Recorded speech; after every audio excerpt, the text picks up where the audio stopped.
So this was a pretty significant piece of news yesterday, I think, in the Bitcoin world, because a lot of people are using these YubiKeys.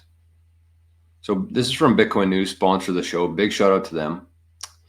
The Yubikey 5, a widely used hardware token for two-factor authentication, has a cryptographic flaw that makes it vulnerable to cloning if an attacker briefly gains physical access. This flaw, known as a side channel, exists in the microcontroller used in many authentication devices, including bank smart cards, electronic passports, and secure access systems. So I don't know, is there any people using a YubiKey? I'm sure there is in this chat. But it looks like it says it makes it vulnerable to cloning if an attacker briefly gains physical access to it. So kind of where I wanted to go with this, and I think the most important part of this, just like everything, we see these pieces of news in terms of like Trezor, Ledger, YubiKey, whatever it is this week.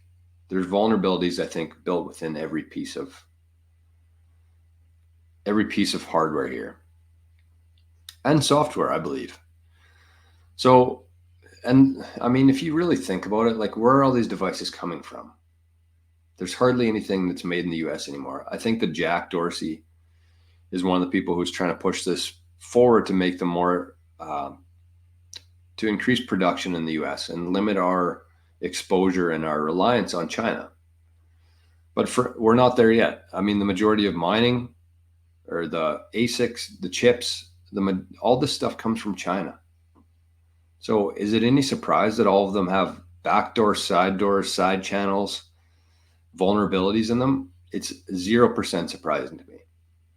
So the main thing that I kind of wanted to talk about with this is that you have to make sure within your setup that you're not relying on a device. We talked about the single point of failure yesterday and how dangerous that is if you have a substantial amount of Bitcoin, to be holding your Bitcoin on one device, even if done properly, even if you have the 12 words written down on steel, hidden somewhere in your house, even then, it's still a single point of failure.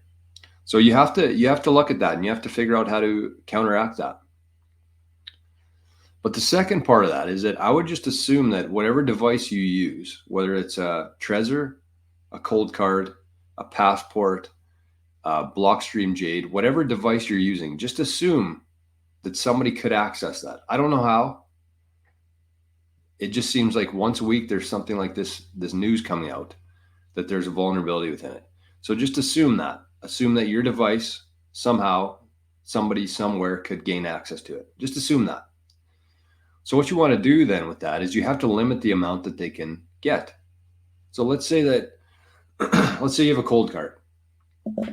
And let's say, like I said, you did everything right. You did the 24 words, you memorized it, you have it in a safe, fireproof safe, untouchable. You're good. But let's say that there's a vulnerability that comes out within cold card that says all of the, somehow, again, I doubt this is possible. I'm just saying to assume that this is going to happen. You have to. Unless you know better than me, and you might, but this is what I'm going to assume. So the way you deal with that is you actually set up a passphrase. You add the 25th word there, you create it, and you store it somewhere that's not in their ability to get, in your head or somewhere in your house, whatever that is. You have to just add another layer of security on top of that, another layer of randomness to it that they wouldn't have any way to get. That's what I'm saying.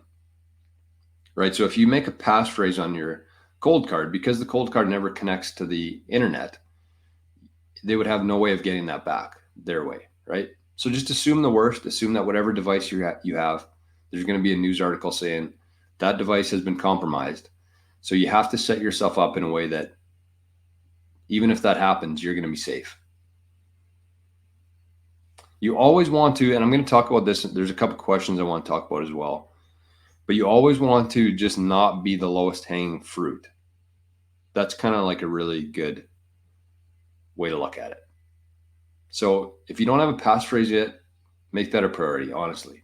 You don't have to go full out multi-signature, full out multi-jurisdictional. Just start with a passphrase. Start with that.